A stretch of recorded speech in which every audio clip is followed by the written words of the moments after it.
Morning Show, 7 to 9 a.m. weekdays. This news report is brought to you by New Schools for New Orleans. I'm Bree Wood with 4 things you should know from BIN News. Wall Street closed with stocks higher. This comes as the markets rebounded from a recent tech pullback. At the closing bell, the Dow Jones Industrial Average gained 337 points, while the NASDAQ gained 51. A former Nevada Democratic official convicted of killing a journalist will spend at least 28 years in prison. Former Clark County Public Administrator Robert Tellis was found guilty in August for the murder of Las Vegas Review-Journal reporter Jeff German over articles about him. The Menendez brothers could be resentenced or possibly released from their California prison. Eric and Lyle Menendez were found guilty of killing their parents in Beverly Hills nearly 3 decades ago. And the Ariana Grande hosted episode of Saturday Night Live is the most rewatched episode of the show in more than 3 years. According to Nielsen, the latest episode drew 5.6 million live and same-day viewers on NBC. Get BIN News on demand 24/7 at BINnews.com. Join New Schools for New Orleans, All-State Sugar Bowl, and Entergy New Orleans in recognizing and celebrating the Teachers of the Year at our 3rd annual New Orleans Excellence in Teaching Awards, NOETA Gala. The gala will take place Saturday, November 2nd at the Ritz-Carlton Hotel. This year's gala will feature Grammy-nominated Tank and the Bangers. Don't miss out on this intimate celebration supporting our New Orleans public school teachers. Tickets can be purchased on our website, newschoolsforneworleans.org.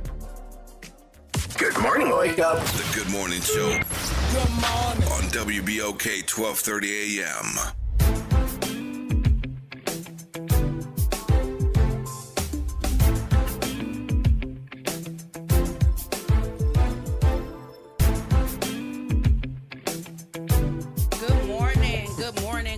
Welcome to the Good Morning Show. I am Dr. Ashanta Wyatt. My co-host this morning is none other than Senator Wesley Bishop. Good morning, New Orleans. Wake up. And y'all know who holding me down behind the glass. Nobody but Nyron. Nyron. Welcome to the Good Morning Show. Welcome, welcome, welcome.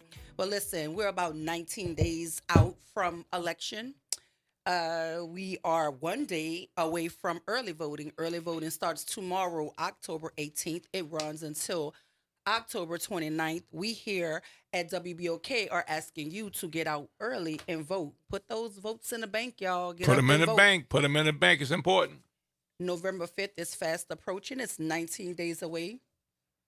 And VP Harris has been on a campaign to talk directly to those individuals in the battleground states. And so she actually went to speak to the people over at Fox. Absolutely.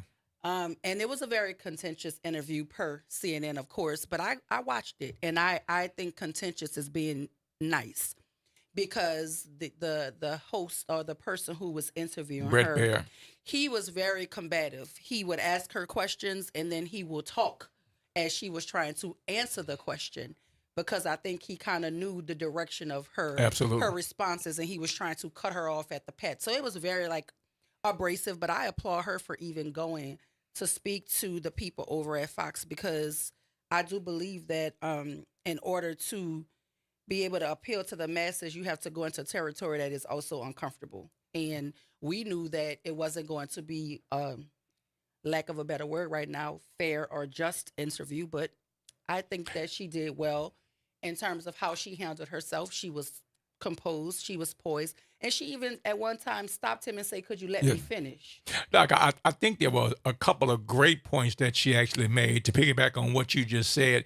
I think it was meant to be contentious, and they were trying to bait her to come on. I think she showed the strength of not just her candidacy, but also her potential presidency when she actually went on Fox and when they talked, and he tried to talk over several different times. And one thing that's been on the news the last couple of days in particular, she did an interview a couple of days ago, and someone supposedly asked her, how would her presidency be different from President Biden? And so many of the conservative lawmakers and commentators were trying to hit her on that. She came on this particular interview, and I think she really hit that very strong. She said, my presidency will not be a continuation of President Biden. I represent a new generation of leadership.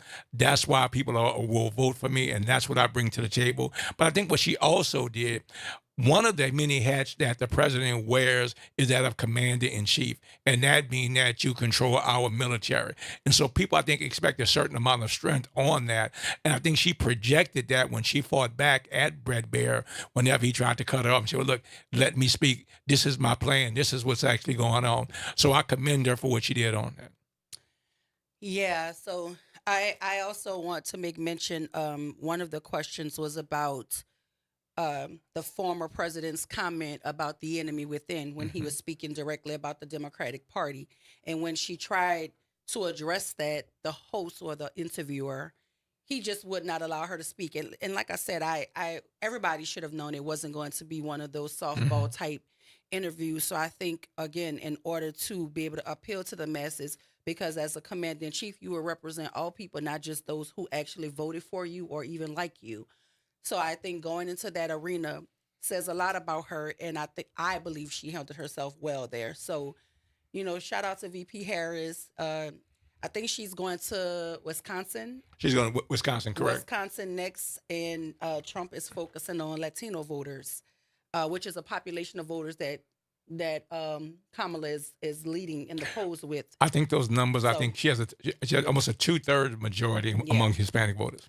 So listen, it's tomorrow's early voting, October 18th through October 29th. But here at WBOK, as long as I'm on this mic, I'm going to always remind you how important the local races are. So do not forget that we have a District 2 and District 4 school board race right here in the city. I implore you to look into the candidacy of everybody that is vying for those seats and choose to vote for someone who has the best interests of not only our communities and families, but our children at the forefront. To me, those are two of the most important elections that will be held on this election cycle. So please get out, understand who the candidates are, do your research, do your homework, tune into a forum or a panel, or just tune in every morning on the Good Morning Show on WBOK, and I'll break it all down for you, because I believe just as important as the presidency is, what we do for and on behalf of our children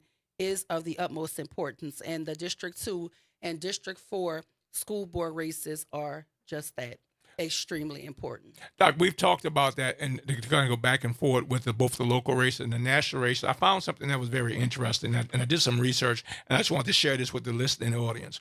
What it says is that here in the United States, there are 244 million people who are eligible to vote. 244 million who are eligible to vote. Back in 2020, our last national election, 66.6 or 2/3 of those 244 million people actually voted. What that means in my present sense is that if we see a similar trend, 162 million ballots will be cast. Hear this again. 162 million will be cast around this country. As of yesterday, over 6 million people had already voted. As of yesterday, over 6 million people had already voted, and I'm sure they'll update these numbers every day as we move forward in these next 19 days. So that kind of piggybacks and lends credence to what Doc and I have said over the last couple of days. Look, if you go and vote, put these votes in the bank, because like you said, you don't know exactly what's going to go on election day. And we also heard mention that many of our Republican colleagues who actually go and vote tend to vote on election day as opposed to voting early. So again, I'm just going to implore the listening audience to make certain that you pay attention to the local school board races, because we need to make certain that we are electing people who have the best interests of our children at the forefront. So again, District 2 and District 4, those seats are up on election day, and I want you to make certain that you understand who the candidates are, and so that you can lend your voice and your vote to the best representation for our communities, families, and children. So listen, we gonna pivot to this documentary that's out. Hey, Oliver. Oliver O.T. Thomas good morning. is featured in a documentary called A King Like Me. It is directed by Matthew Henderson. It also features Jay Banks, Dr. Takesha Davis, Asali Ecclesiastes, Chuck Perkins, Jacques Moriel, G.E. Rainey, Terrence Rice, Elroy James, and Anthony Frederick. Straight out of New Orleans. A South by Southwest 2024 review says, Joys and Struggles of a Zulu Man and a King Like Me. New Orleans is an excellent spot that visitors flock for music, the music scene, the food, the traditions, and of course, a ghost story or two. It's a place full of history, community, and culture. A King Like Me explores a fraction of that history and culture through one of its prominent communities, the Zulu Crew, a community that amidst tragedy is full of joy and laughter, finding good when they can. A King Like Me had its world premiere at the Zach Theater at South by Southwest this year. The takeaway, during the bad times, find a way to let the good times roll. Directed by Matthew O. Henderson, A King Like Me follows the Zulu Crew through the joy and loss from Hurricane Katrina, the COVID-19 pandemic, and the aftermath of both. The documentary dives into the fascinating origins of the Zulu Club, highlighting how Black people and Black culture have shaped New Orleans, taking the negatives and turning them into something positive. One example is the Zulus wearing blackface as Black people. This has been a controversial technique used to take back and mock racism, like using the N-word. We can use it, but you can't. Zulu traces its origins to 1909, when the original founders paraded as a marching club. Between 1912 and 1914, the group adopted an African theme for their costumes and became known as the Zulus. A King Like Me highlights the people, the way they speak, the way they commune, and the way they eat. This story is told honestly through the lens of the New Orleanians. The film does a great job of weaving history with the present, learning that a group of Black men came together and created their own piece of the Mardi Gras during a time when the KKK was on the rise, and holding their own during the release of Birth of a Nation exemplifies the strength and determination these men had to carve a place in this world. It's a determination that lives on to this day. So it is A King Like Me, and it's starring a whole bunch of culture bearers and prominent individuals in the city. And our very own Oliver O.T. Thomas is also featured. Quest is also featured. The poet Quest is featured, because I do remember Quest having like a protest style, I guess, reaction to blackface. Mm-hmm. And there was this whole standoff between Take 'em Down NOLA, I believe is the name of his organization. If I'm wrong, I could be corrected. And the Zulu Club. So if you have not heard of the documentary, it is called A King Like Me, and it was directed by Matthew Henderson.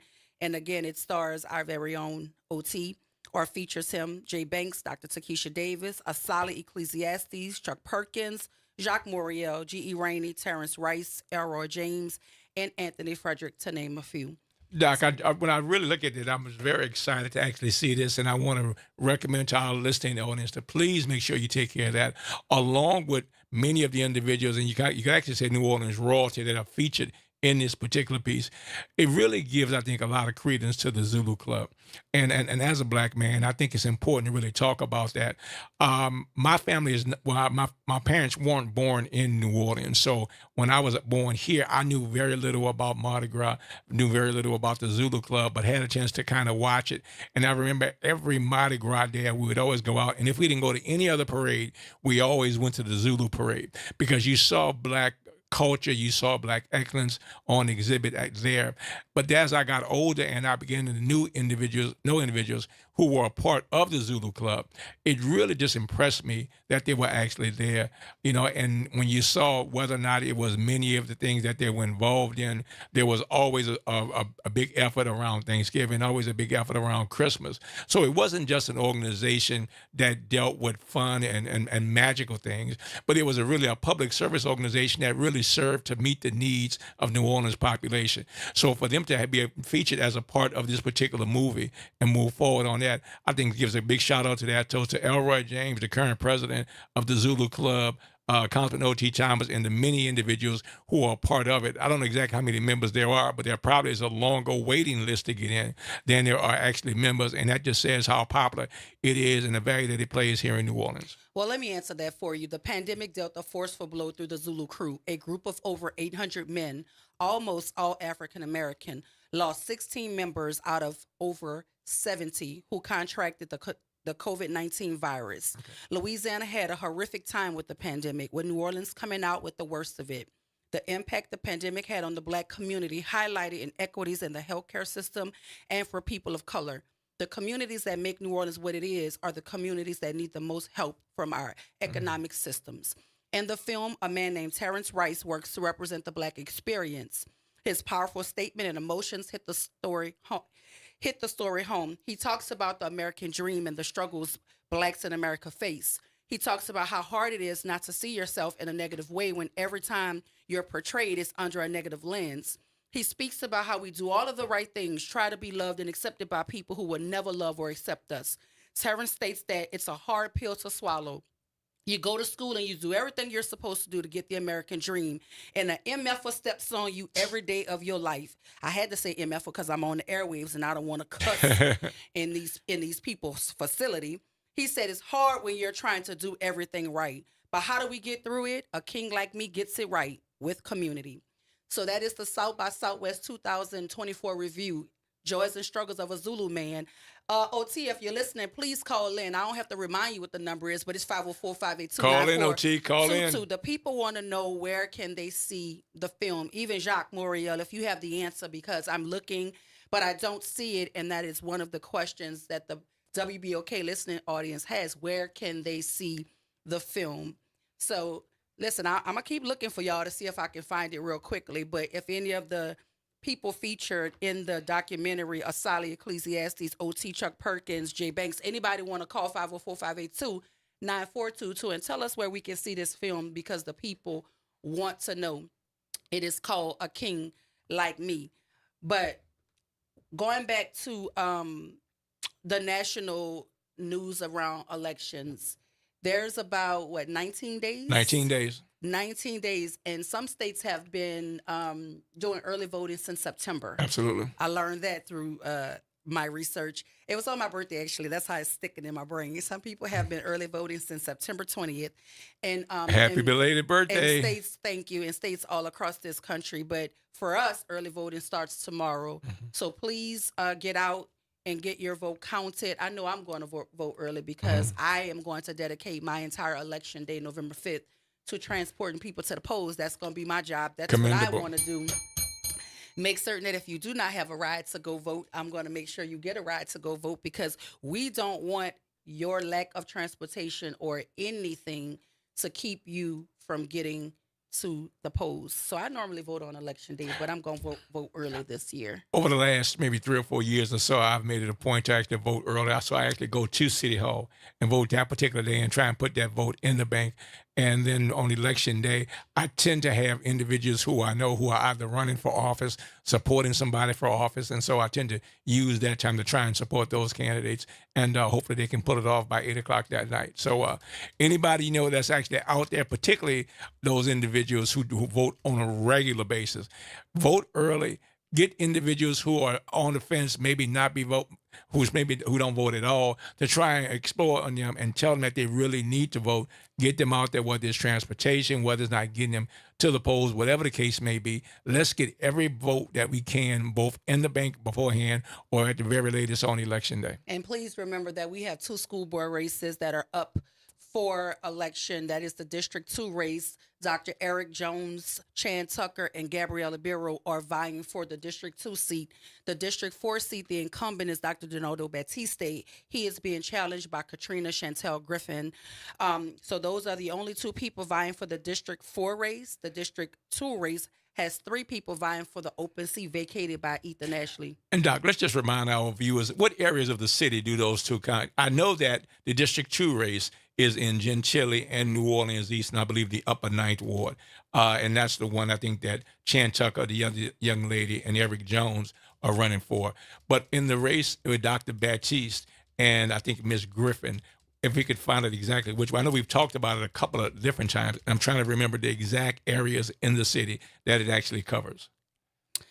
So, yeah, I'll get the exact areas and we'll talk about it. We're getting ready to go to break, but on the other side of the break, I'll make certain that I highlight those specific areas for the District 2 and District 4 school board races. Coming up at the 7:20 hour, it is Congressman Troy Carter Thursday. Here at WBOK. So we're going to talk to the congressman at the 7:20 hour. At the 8 o'clock hour, we're going to talk to the deputy director of the New Orleans Health Department. They're going to be right here in studio with us talking about chronic health diseases, food insecurity, and World Food Day. We're also going to talk to Bridget McFlurry from UNCF the Area Development Director. So stay with us right here on WBOK 1230 AM. What New Orleans is talking about.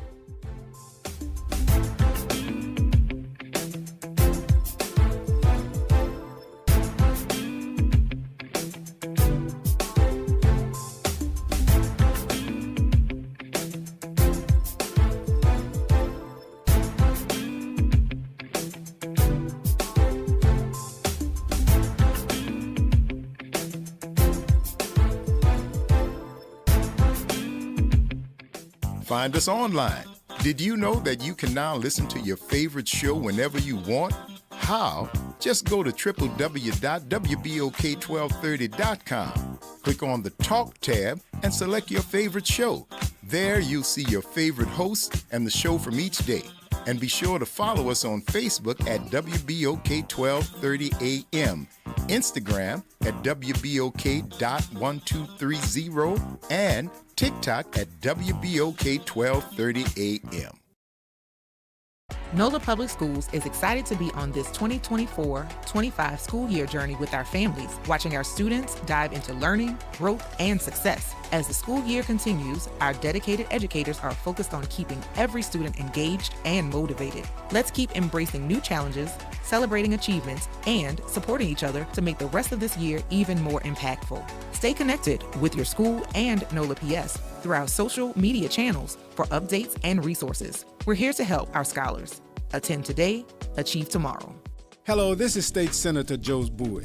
On November 5th, we have a historic school board election in our District 2, and I am seeking your support for Dr. Eric Doc Jones. Dr. Jones is a native New Orleanian and the only educator in the District 2 race. He is committed to our children and has the courage to ensure our children and community have a quality public education system. Please join me and vote Dr. Eric Doc Jones, Orleans Parish School Board District 2. He's number 12 on the ballot. This is Eric Doc Jones, and I approve this message. Tune in to The Monitor's Mic, where we talk about oversight, policing, and you. Hosted by the Office of Independent Police Monitor, we're here to shine a light on policing issues that matter. From real-time policing updates to in-depth interviews.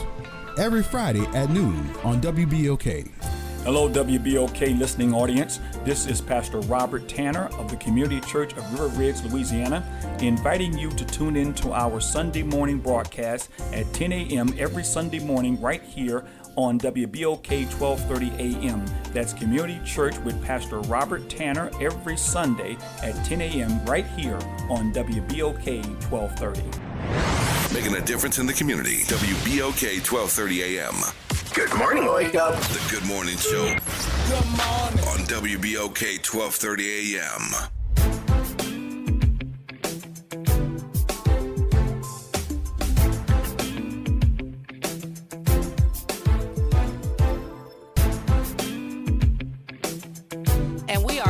Welcome back to the Good Morning Show. Before we went to break, we were talking about the District 2 and District 4 school board races, and the question was, what areas do the districts cover? So the District 2 is Gentilly, New Orleans East, and the Upper Ninth Ward.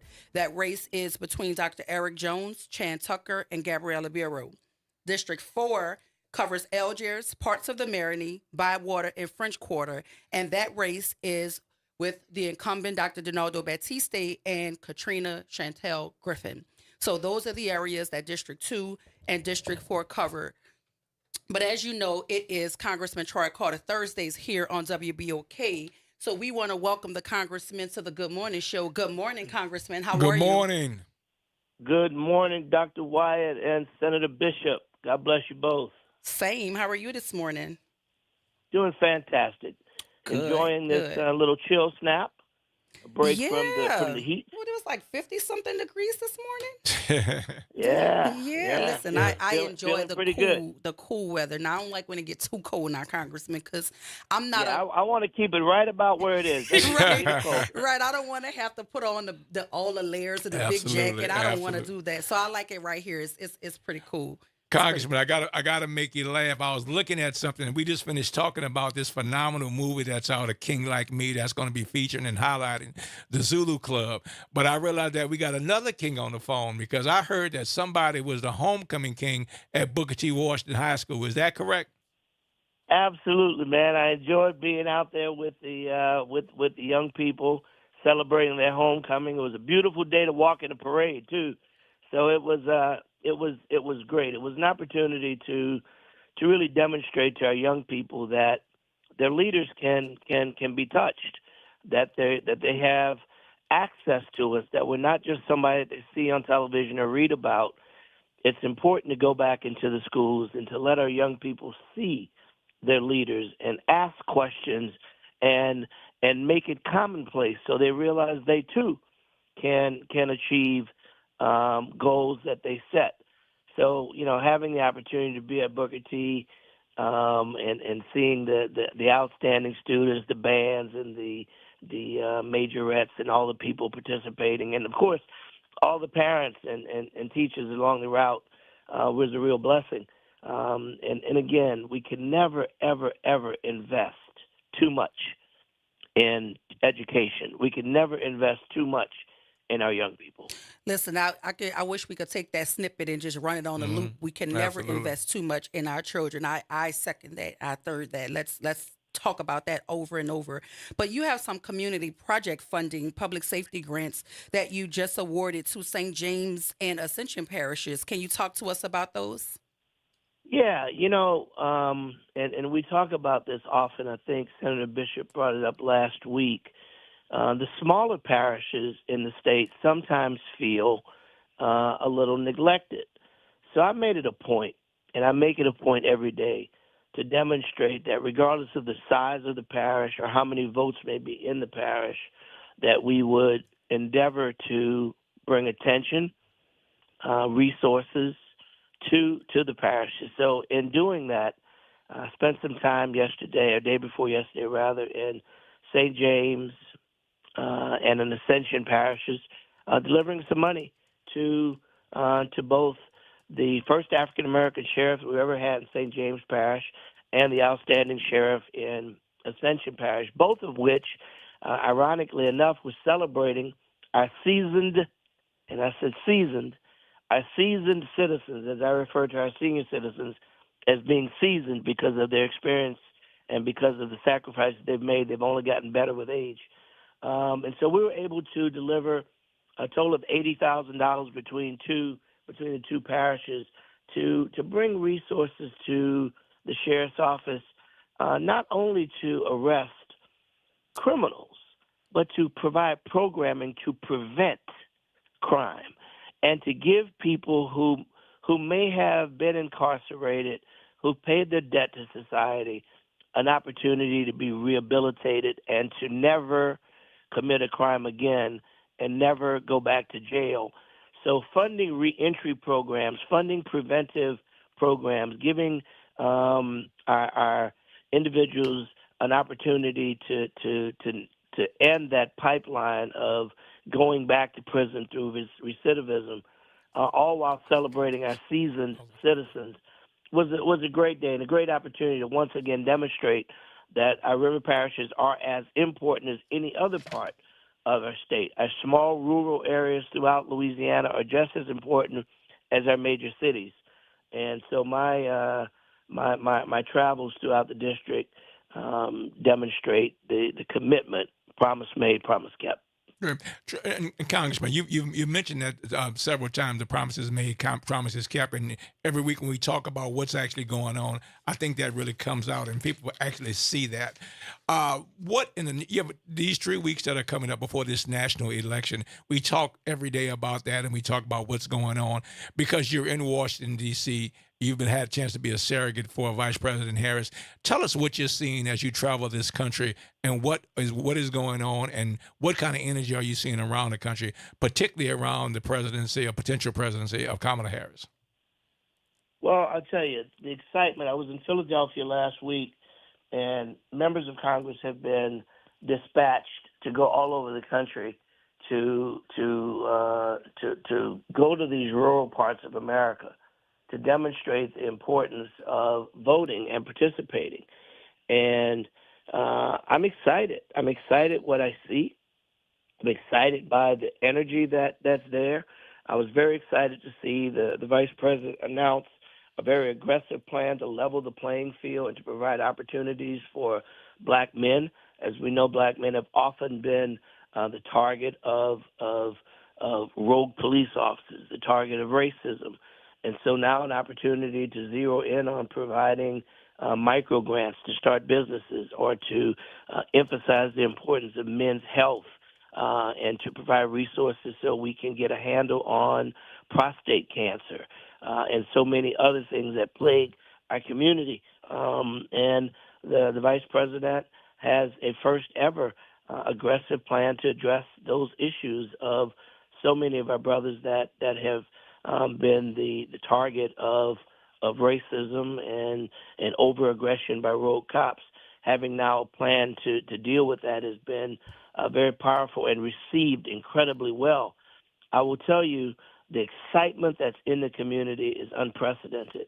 Now what we have to do, as I've said before, in 1988, Jesse Jackson told a crowded convention hall when he ran for president, "You can't hope me in. You have to vote me in." So now the method and the mission across the country as we travel far and wide to make sure that this election is won and our democracy is saved is we've got to vote. Tomorrow is the beginning of early voting. Everyone has the opportunity for the next 10 days to vote. And I ask everyone, please, please, please get out. Take advantage of early voting. Our president can't win if you don't vote. Your hope won't do it. The other thing that's important is to remind people, because oftentimes people go in, they vote in the presidential election, then they walk out of the machine. So down ballot is very important. So the method that I've asked people to join me in is when you go in to vote from the bottom up. Vote from the bottom up to make sure that you're not leaving down ballot elections off the ticket. You want to make sure that you are not missing the opportunity to vote for other offices that are on the ballot that are equally as important as the presidency. And Congressman, one other piece as we deal with this national level, we've had a chance to talk a little earlier during the week regarding President Barack Obama as he traveled the country, making a particular strategic and focused pitch at black men, and also highlighting the idea that Vice President Harris has released a plan for the economic betterment of black men. Can you touch on that for just a second? Yeah, the president, and some have given him, has criticized him for challenging the fact that we need to address this issue. And I think the former president, was spot on, 100% accurate to talk about the reality of, so many of our brothers that have been, either falsely accused and arrested and done time for crimes that they didn't commit, only to come back and find that DNA exonerated them, or have been denied jobs or denied loans or denied opportunities to start their own businesses. And Vice President Kamala Harris has taken that bull by the horns and working and has a plan that's going to provide true resources to give everyone an opportunity to enjoy the American dream, whether it's home ownership, owning your own business, getting an education, paying off your student loans. There's a whole host of things that are there that's intended to create a more perfect union, if you will, a better situation for everyone. Because if any part of our community is left behind, all parts of our community are challenged. This president has a plan that's for everyone. And I like so much what she said the other day. She said, listen, when I was a prosecutor, I never asked a person in need who they voted for. I never asked a person that had been wronged what party they were in. I simply asked them, are you okay? How novel a thing to get to a point in our lives where our service is not based on the party for which we serve. It's merely a philosophical view, that we don't serve from a vantage point of our race or our gender or who we choose to love, but purely on, are you okay? That's the president I want. I want a president that's going to represent everybody. I want a president that's going to build on our democracy. I want a president that's going to protect our seasoned citizens and make sure that no one attempts to take away their Social Security, that gives them the resources they deserve in their retirement and not have it taken away because of some antiquated law that said that you can't get the benefits of your deceased husband, or if you were a school teacher, firefighter, or police officer. I want you to get the full benefit. That's what this president stands for. And when I go across the country, that's what people are saying. And they're excited. And now we've got, a little less than 3 weeks left to get to Election Day. And I just pray that people go out and vote as if their lives depend on it, because they really do.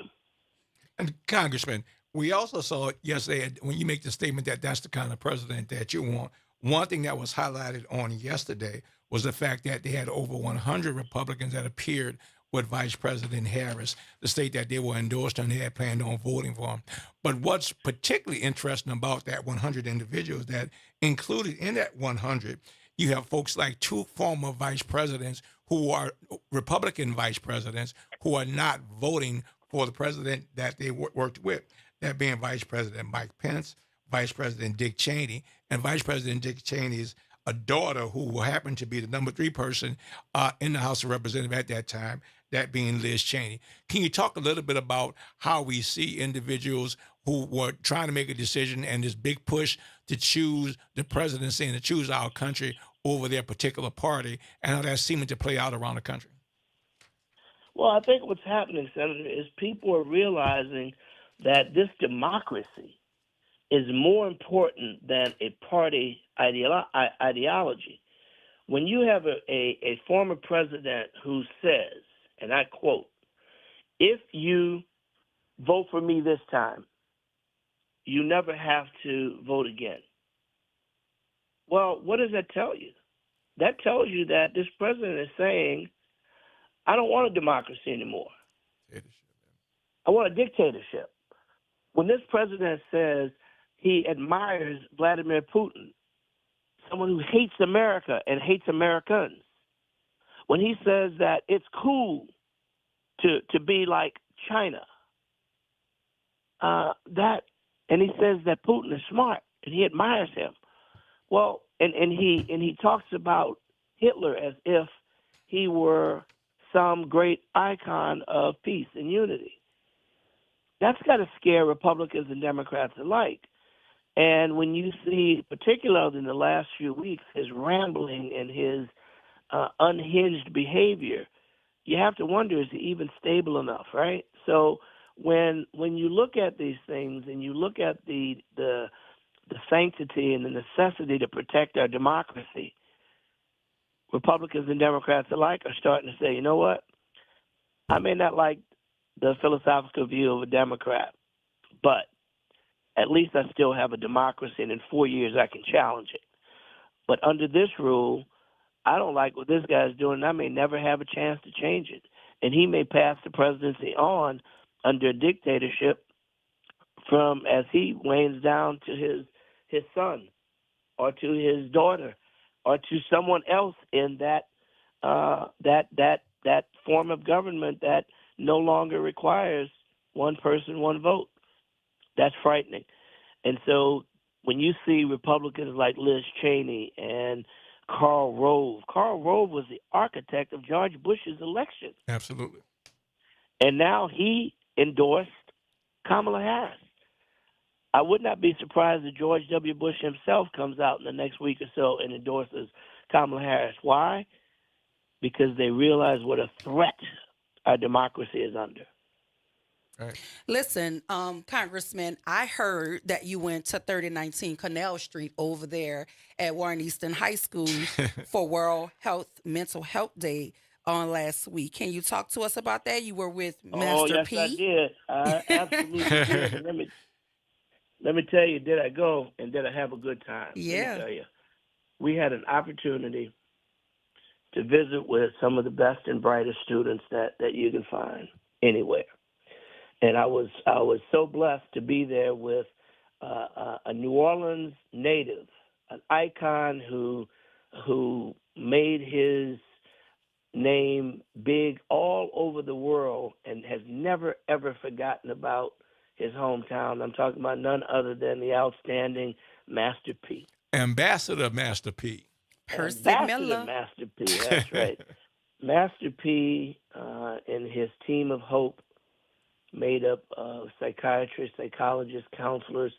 We were all together at Booker T to talk to these amazing young people about mental health and about the importance of taking care of yourself, taking care of your body, taking care of your mind, being a part of the realities of your mental health is just as important as your physical health, and you have to treat it as such.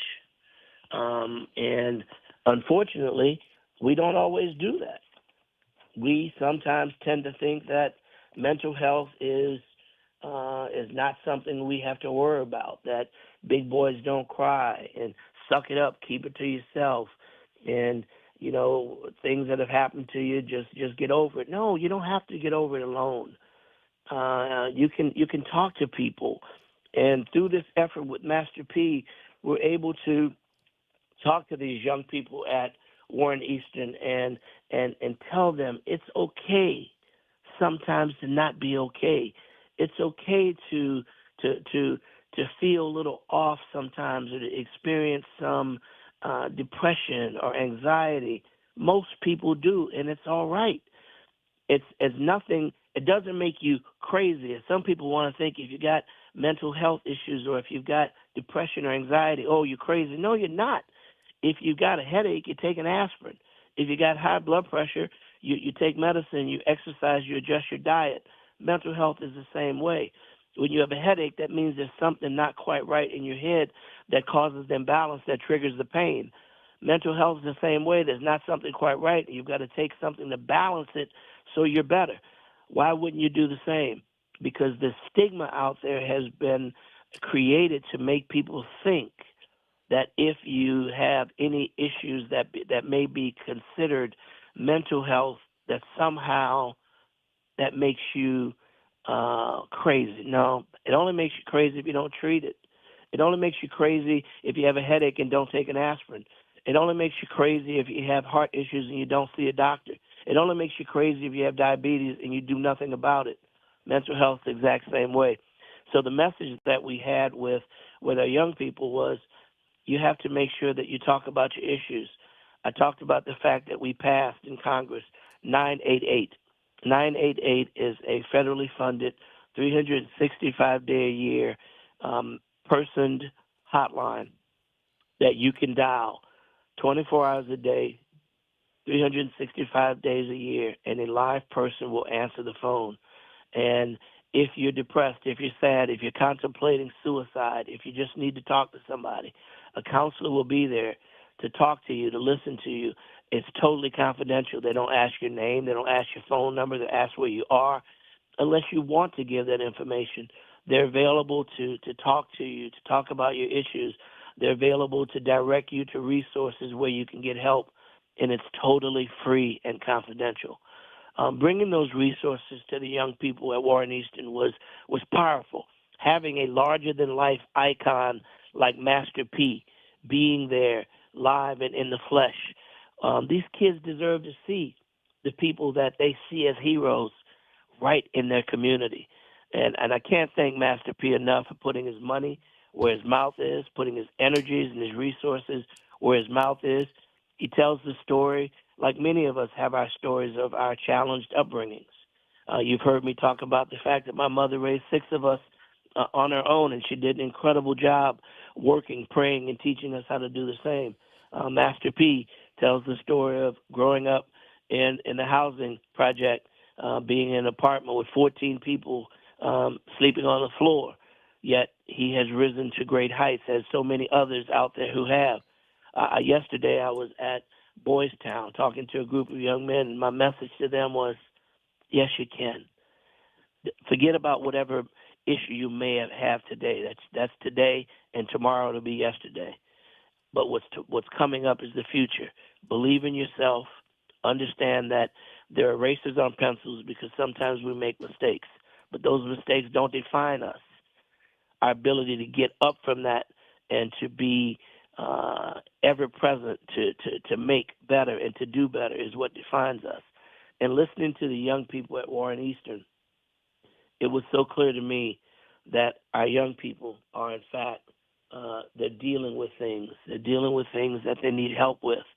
But the bright side of it was programs like Master P has with his team of hope. These young people, they were very engaging. They were talking about it. And if we can talk about our issues, we can solve our issues. So the message is it's okay to not be okay sometime. And during this month of mental health awareness, know this, whoever's listening or whoever you may talk to later, trust me when I tell you, you are not alone. And however dark the day may seem or may feel right now, you can get through this. We have resources to help you, and you're not alone. This world sometimes paints a picture through social media that everything is perfect. Everything isn't perfect, and we all have our burdens to bear, and we all have issues and days that are not the best for us. But trust me, you will get through this. You can get through this, and happiness and joy and peace is on the horizon. You just got to keep waking up. You just got to keep waking up. You can't quit. Absolutely. Listen, here at WBOK, it is Congressman Troy Carter Thursdays. We're going to go to break, but when we return, we will have more with our congressman. This is WBOK 1230 AM. What New Orleans is talking about.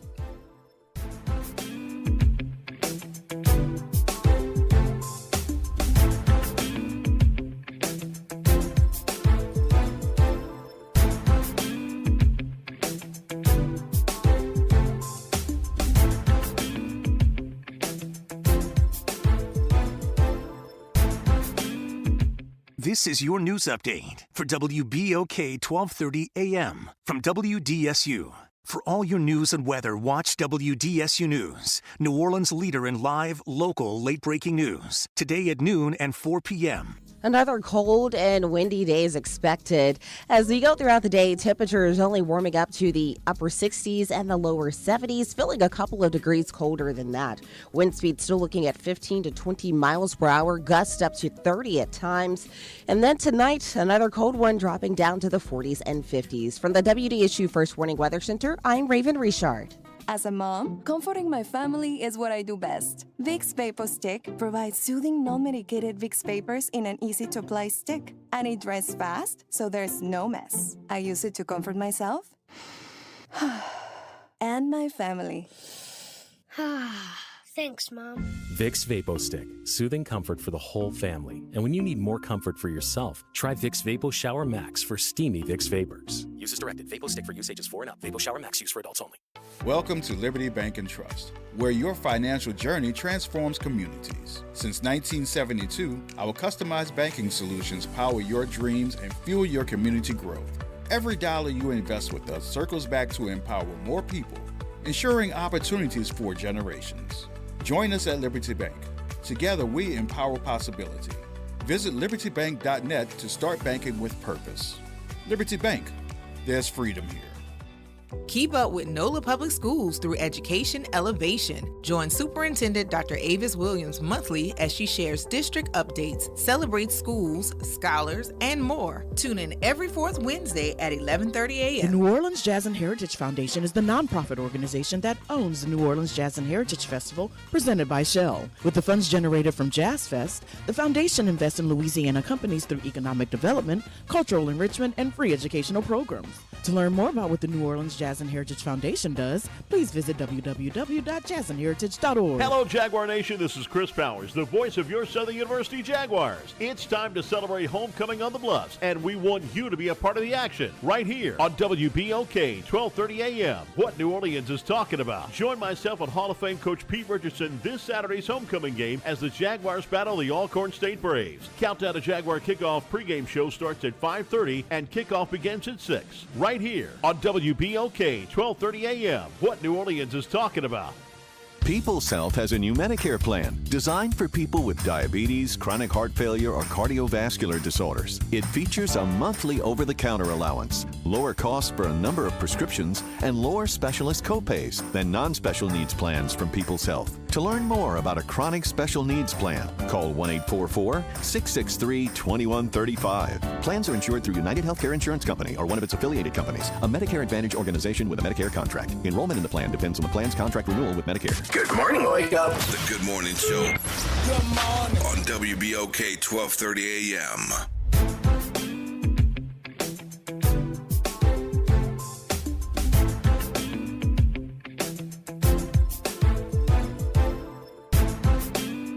And we are back. Welcome back to the Good Morning Show. I am your host, Dr. Ashanta Wyatt. My co-host this morning is Senator Wesley Bishop. And behind the glass, holding us all together, is super producer Nyron. Welcome back to the Good Morning Show. Here at the Good Morning Show on Thursdays, it is Congressman Troy Carter Thursdays, and we're talking to the congressman. And if you have a question for the congressman, the number here is 504-582-9422. Welcome back, Congressman.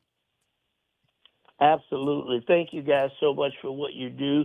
I cannot tell you how much I appreciate the opportunity to enlighten and inform our electorate, our community about what's happening in Washington, what's happening in the state of Louisiana, programs like fighting for and working through 988 to address mental health issues, providing resources for the river parishes to make sure that we're pushing back against crime, but also preventing crime through creating opportunities for our young people to have more wholesome things to do as we celebrate our seasoned citizens to continue doing the great work that they do for us as we stand on their shoulders.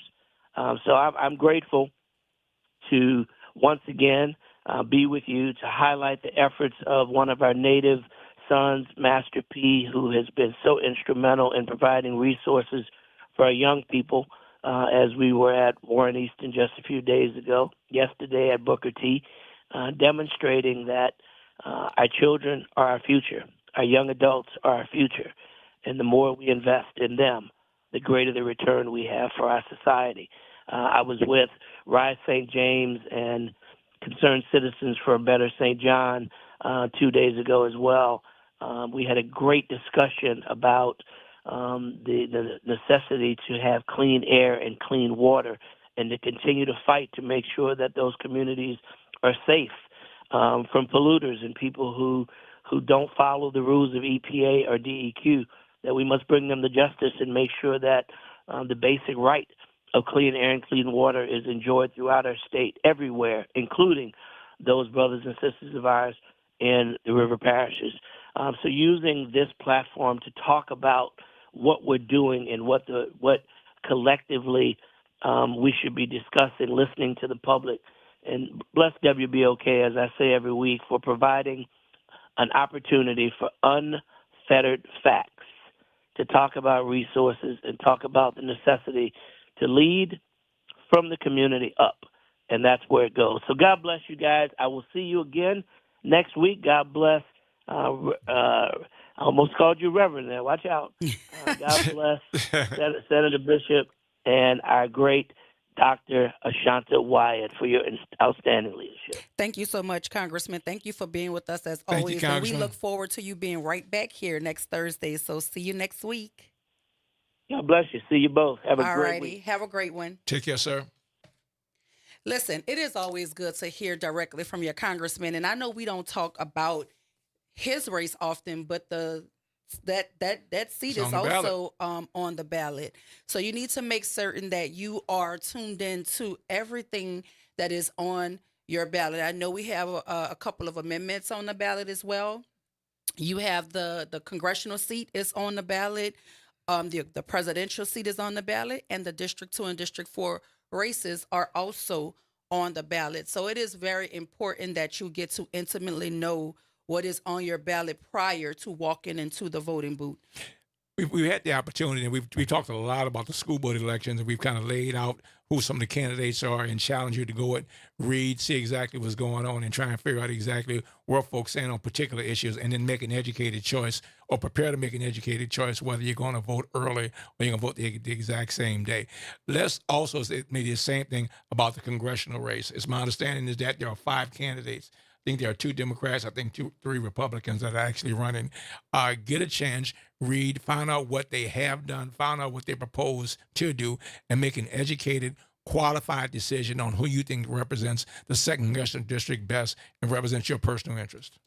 Yeah, he's been challenged by a number of people, but it would, in order for me to talk about what they bring to the table, I would have to know about it. And I don't really know who the people are, except for the names that I saw on the Secretary of State's website. I have not really seen any any concrete platform initiatives from either of those candidates, and I would be more than glad to share it if I knew it.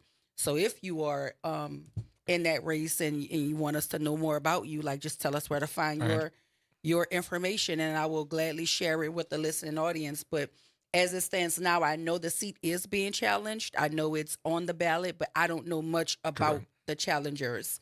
Maybe I can try to look some stuff up, but I have not seen much about it. The first time I actually saw that he had a challenger was a billboard. I was driving across the bridge, and I saw a billboard for a young man that is vying for that seat as well. That was like the first time I knew that somebody was challenging the congressman for his seat. But then when I pulled up the ballot on the Secretary of State's website, I was like, oh, there's multiple people challenging for that seat. So listen, I believe in realism. Yes, ma'am. And I live in reality. And so, realistically speaking, in order for me to get my vote swayed, I have to see what you bring to the table that will better improve my quality of living or improve my community, improve academic outcomes for my children. You just overall improvement. I would have to be able to see that to be able to consider that. And so I don't know what their platform initiatives are. Doc, I got to piggyback on it. I didn't know that Congressman Carter was being challenged at all. By so many people either. I just didn't know, but now we know.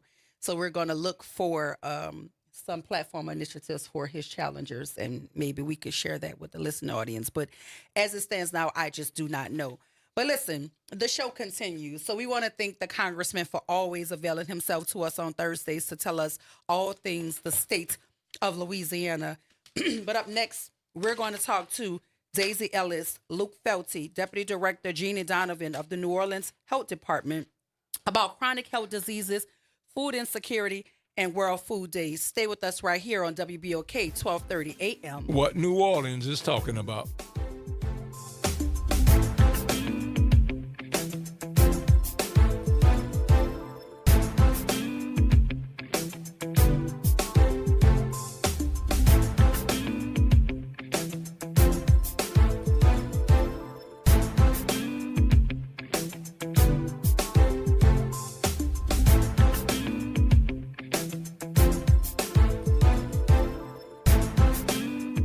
WBOK 1230 AM New Orleans. Home of the Good Morning Show, 7 to 9 a.m. weekdays. This news report is brought to you by New Schools for New Orleans. I'm Bree Wood with 4 things you should know from BIN News. Wall Street closed with stocks higher. This comes as the markets rebounded from a recent tech pullback. At the closing bell, the Dow Jones Industrial Average gained 337 points, while the NASDAQ gained 51. A former Nevada Democratic official convicted of killing a journalist will spend at least 28 years in prison. Former Clark County Public Administrator Robert Tellis was found guilty in August for the murder of Las Vegas Review-Journal reporter Jeff German over articles about him. The Menendez brothers could be resentenced or possibly released from their California prison. Eric and Lyle Menendez were found guilty of killing their parents in Beverly Hills nearly 3 decades ago. And the Ariana Grande hosted episode of Saturday Night Live is the most rewatched episode of the show in more than 3 years. According to Nielsen, the latest episode drew 5.6 million live and same-day viewers on NBC. Get BIN News on demand 24/7 at BINnews.com. Join New Schools for New Orleans, All-State Sugar Bowl, and Entergy New Orleans in recognizing and celebrating the Teachers of the Year at our 3rd annual New Orleans Excellence in Teaching Awards, NOETA Gala. The gala will take place Saturday, November 2nd at the Ritz-Carlton Hotel. This year's gala will feature Grammy-nominated Tank and the Bangers. Don't miss out on this intimate celebration supporting our New Orleans public school teachers. Tickets can be purchased on our website, newschoolsforneworleans.org. It's Off the Top with Norman Robinson on WBOK 1230 AM. Hey, y'all. Let's talk about the elephant in the room that impacts every American citizen, the Electoral College. You know, it's time we reconsider this outdated and questionably unfair system and consign it to the ash bin of history. Established by the Founding Fathers in the late 18th century, the Electoral College was created to keep the larger states from dominating the smaller ones. However, in modern-day America, it has become an undemocratic barrier to true representation because it undermines the one vote, one person principle of true democracy. Hence, every presidential election, the winner takes all approach used by most states means that millions of voters are effectively disregarded. In 2016, for example, Hillary Clinton won nearly 3 million more votes than Donald Trump, but lost the presidency due to the Electoral College's distribution of votes. Moreover, this discrepancy not only undermines the principle of one person, one vote, but also fosters disenfranchisement. The culprits in this disenfranchisement are the so-called swing states that ultimately decide the outcome of the election, which results in candidates shifting their campaign strategies, leading them to ignore the needs and concerns of the majority. Consequently, millions of voters are sidelined because they don't count in the electoral outcome. This prioritization of a few battleground states creates a skewed political landscape, diminishing the voices of the majority. Furthermore, the risk of faithless electors, those who break from their pledged alliances because of their personal biases, adds another layer of unpredictability to our elections, threatening the integrity of our democratic process. As we are faced with increasing polarization, it is crucial to ensure that our elections reflect the will of the majority of the people. Now, those who argue for maintaining the Electoral College insist that it protects the interests of smaller states, but in reality, it only serves to entrench power in a few key areas, undermining the very foundation of democracy. A national popular vote would encourage candidates to engage with voters across the entire country, fostering a more inclusive political discourse. To me, it's plain as the nose on your face. A true democracy demands we embrace a system that truly represents the collective will of all citizens. It's time to abolish the Electoral College and move towards a national popular vote, one that guarantees every voice is heard. One person, one vote, and every vote counts. Anything short of that is no damn democracy. This is Norman Robinson off the top. Good morning, Wake Up. The Good Morning Show. Good morning. On WBOK 1230 AM.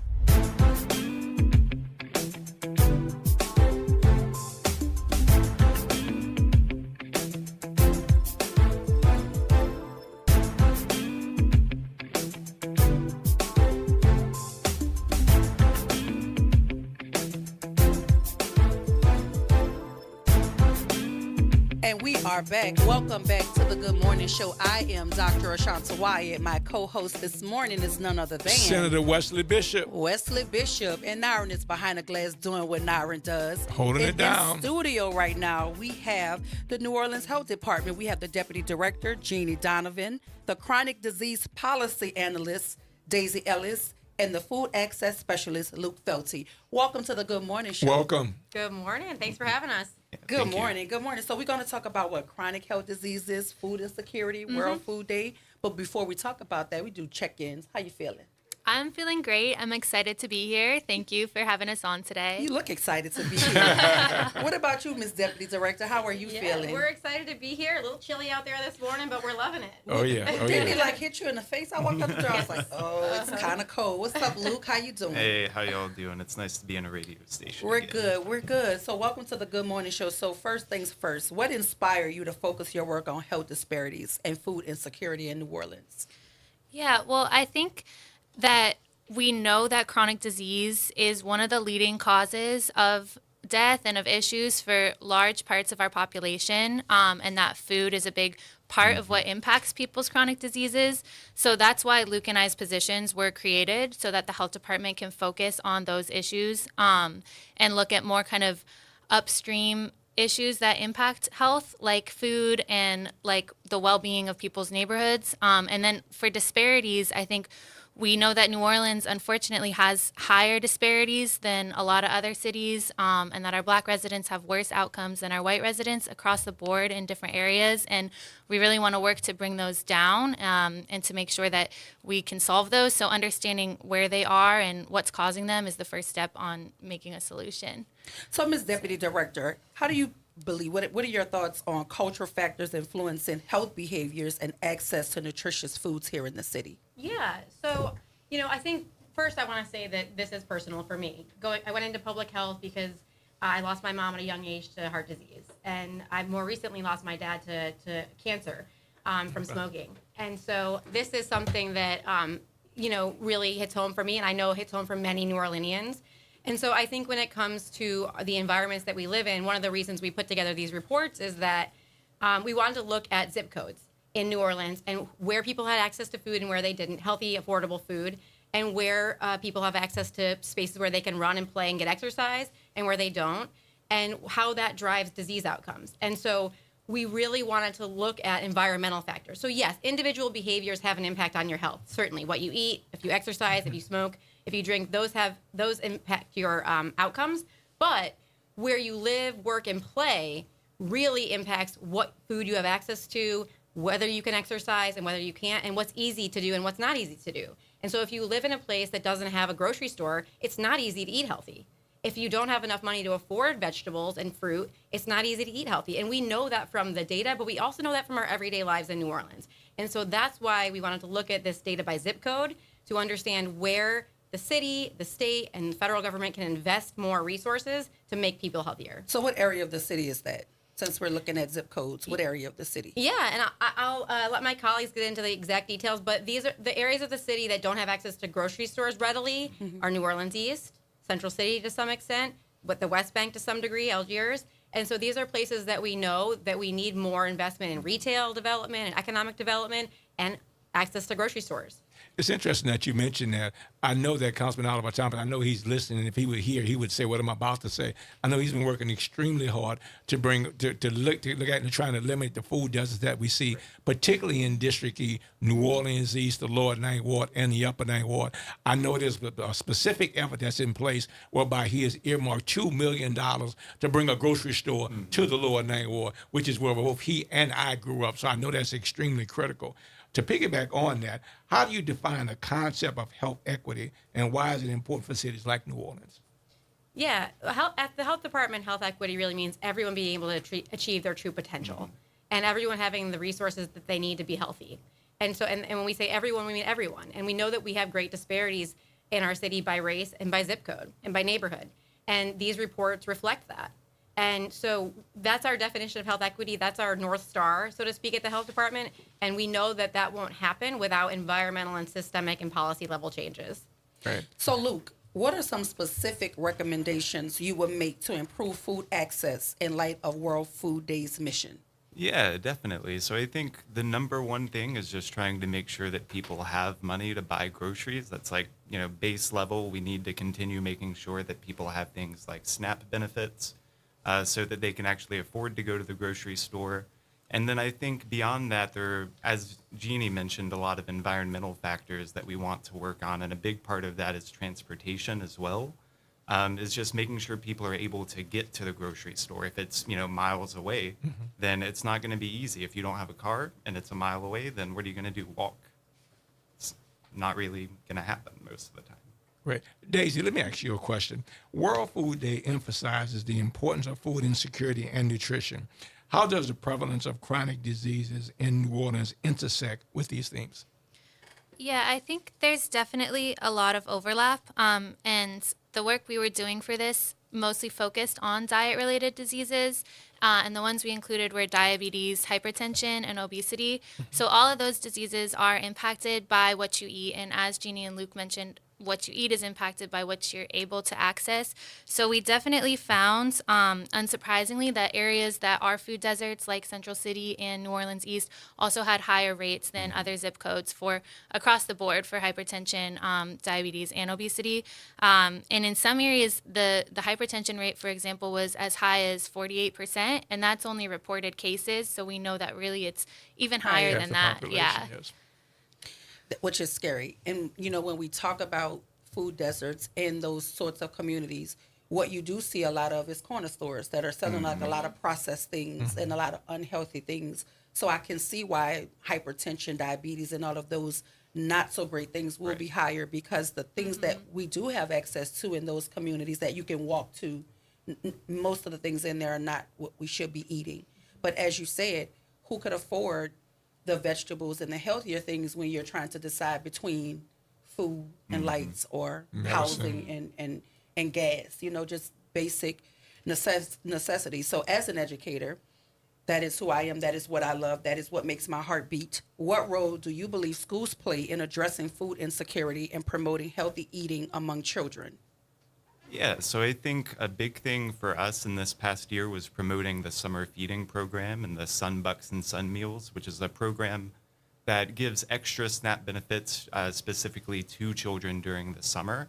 And a lot of those sites where kids can get meals are at schools. And I think that schools are on a day-to-day basis where kids are going to be eating every day. So if you don't have that meal, then you're going to go hungry. So I think that it's really like the central place that kids are going to be eating on a day-to-day basis. So does the health department do you have any governance, I should say, for lack of a better word, over what the schools are actually serving kids? Because it's like night and day between certain schools of what you're eating. And to be honest with you, like I've been in schools where the food being served in schools isn't really any better than what they're serving at the corner store. But you can go to a school in a different part of the city and it's like courses of food or several different food groups are on the plate. So does the health department have any governance over or any participation with the schools in terms of how they're preparing the food? Yeah, that's a great question, and the short answer is no. It is especially difficult in our district of New Orleans because our district is so decentralized that even our school board and school district don't have authority over what's served in schools, unfortunately, and that makes it really hard for the health department to even weigh in when talking to the district doesn't necessarily mean that's going to influence what the schools are actually doing. So it really is a school by school thing. Jeannie, you're trying to raise my blood here. Yeah, we don't want more hypertension. You really, because that's really what it is. I mean, there is no uniformity there that would allow for those sorts of conversations to be at the forefront. But if we're talking about health and chronic disease and hypertension and diabetes, then you have to talk about the schools where the kids are eating the most of their meals come from the schoolhouse, whether we want to admit that or not. Some kids are eating at school, and that's the only meals they're eating. Correct. And then there's no way to even make certain that the only meal they're eating is a balanced, appropriate, nutritional offering, right? Yeah. And so that's why I'm asking that question, because I do believe that the health department should have a partnership with the food and nutrition departments of all of these different school entities, so we can make certain that what we're feeding our children is actually nourishing their bodies, because then how does your mind operate if you're sluggish from the not so good foods you're putting in it? Absolutely. So that's just my thing. But Luke, well, no, Daisy, I'm gonna talk to Daisy. Luke, given the statistics on chronic diseases in vulnerable populations, what role do you believe nutrition plays in preventing these conditions? I mean, I think we know that the healthier food you have access to, the more fruits and vegetables, the less salt, all of these things can help somebody reduce their risk of developing chronic disease, along with exercise. And these are things that are individual behaviors, but are still shaped by where you live, what you have access to. But I think that especially for diet-related diseases, that's why they're called that. They are diet-related, and nutrition does have a big impact. And it's going to be individual for everybody. Like, I'm not a doctor, we're not doctors, but there are general guidelines about, reducing the amount of salt and sugar and red meat and stuff to reduce your chances of these diseases. What do you see as some of the biggest misconceptions that people have about chronic diseases and food insecurity? I would say a lot of the times people will say that if you're getting sick and you're developing a chronic disease from what you're eating, then it's all your fault, and that it's a very individual choice that leads for somebody to get a chronic disease. But what we see in our work is that it's much more systemic than that, and that it's really like population level issues and policy level issues that make an entire community more at risk of food insecurity and more at risk of chronic disease. So I think sometimes people have a misconception that it's really just about one person making the right choice when it comes to chronic disease.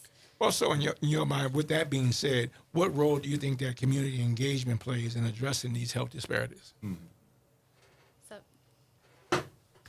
Yeah. So, and I think I do want to just add on to what Daisy said, that the other misconception is that, small changes won't help. Okay. And so at the individual level, I think that if smoking, drinking, and unhealthy foods do cause chronic disease, and we understand that sometimes that is the only option people have, but making small behavioral changes can make a difference in your health outcomes. So we encourage listeners to think about those little changes, maybe walking, a little bit more each day, or switching out one unhealthy food for a healthier food. So just wanted to plug that. Little changes help, even if it's just gardening or doing something around the house that gets your heart rate up. Always good. But yeah, community engagement is a huge piece. And I think that getting out into community and sharing what resources are available in the neighborhoods, how they might change that recipe to be a little healthier. Those are all things that a lot of our partners do, American Heart Association, cooking classes, cooking demos, and those things all add up too. So, which is what I was going to ask Luke. The boss lady just jumped right on in there, but it's a good segue, because how can partnerships with local organizations on World Food Day enhance food security efforts in Orleans Parish? Yeah, so I think that for us, a lot of the direct services that we like to see in communities, we work with other organizations, a lot of nonprofits.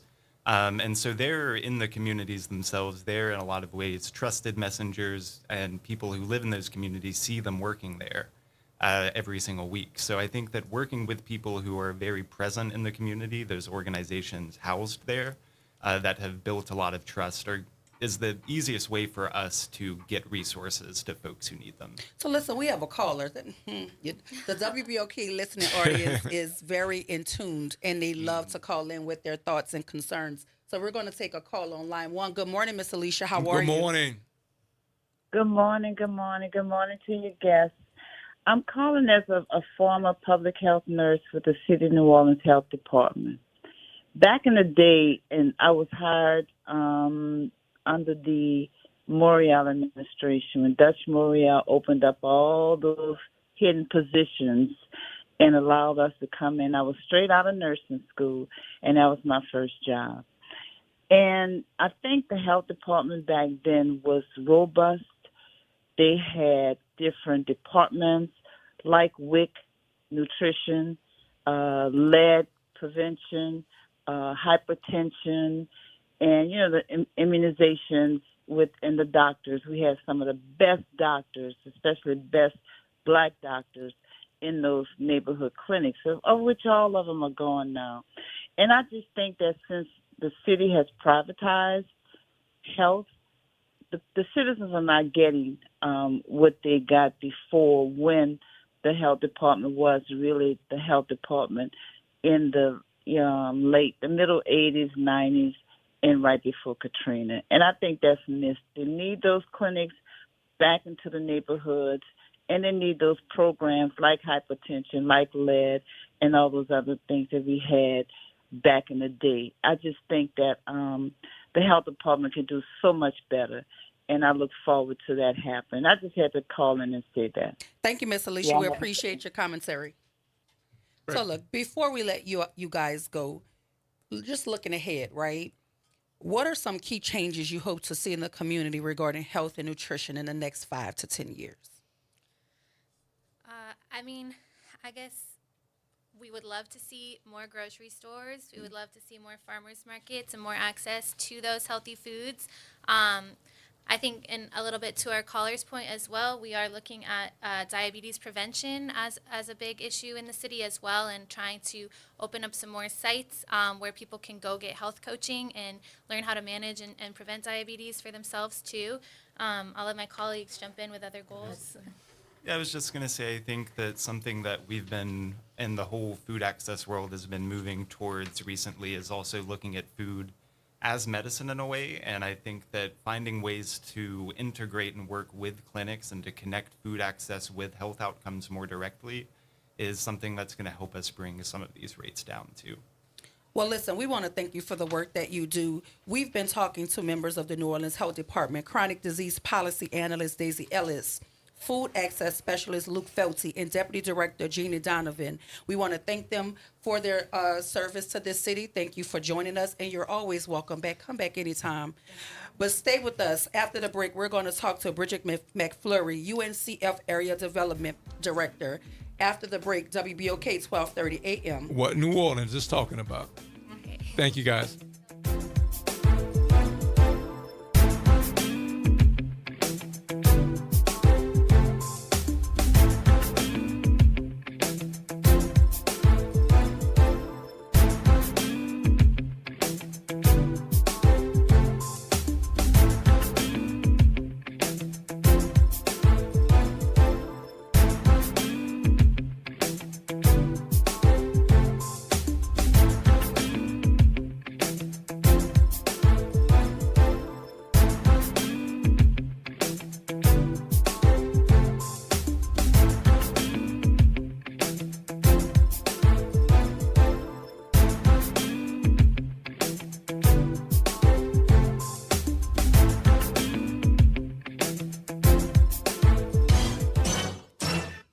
Hey, this is D. Riley from the 90s Hits R&B Jams. Make sure you listen to WBOK 1230 AM every Saturday night from 7 until 9 p.m. I'll be giving you the best R&B jams from the 90s. That's right, all your favorites and more. With me, D. Riley, your host of the 90s Hits, right here on WBOK 1230 AM, or listen online at WBOK1230.com. WBOK, the station you listen to longer.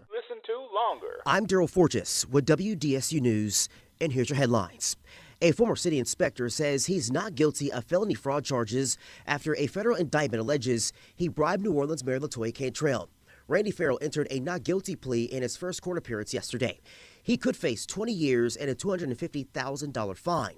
The feds say Farrell bribed Mayor LaToya Cantrell to cover up an alleged scheme that prosecutors say left hundreds of New Orleans buildings without proper electrical inspections. Farrell's attorney says they plan to contest the charges, citing the statute of limitations. Farrell was given a $5,000 bond. His trial is set for December. Mayor LaToya Cantrell's attempt to delay a civil rights lawsuit brought by a woman she accused of stalking her has been denied in federal court. Cantrell sought to halt the lawsuit brought by Ann Bro. She argued that it could jeopardize her ability to defend herself in a criminal investigation involving her former NOPD bodyguard Jeffrey Vappy. A federal district judge denied the motion to stay the case since Cantrell has not been criminally charged. The judge says Mayor Cantrell may refile the motion to stay if circumstances change. And it's a dome coming. Tonight, Whodats will pack the Superdome to welcome back former head coach Sean Payton while cheering on the Saints. There's so much going on tonight as well. Drew Brees will be honored at halftime, and all eyes will be on the Saints as they try to end a 4-game losing streak. The game can be seen on WDSU, and kickoff is at 7:15. I'm Daryl Forges, and that's your headlines for WBOK. NOLA Public Schools is excited to be on this 2024-25 school year journey with our families, watching our students dive into learning, growth, and success. As the school year continues, our dedicated educators are focused on keeping every student engaged and motivated. Let's keep embracing new challenges, celebrating achievements, and supporting each other to make the rest of this year even more impactful. Stay connected with your school and NOLA PS through our social media channels for updates and resources. We're here to help our scholars. Attend today, achieve tomorrow. Hi, it's Dr. Shepard with your Medical Minute.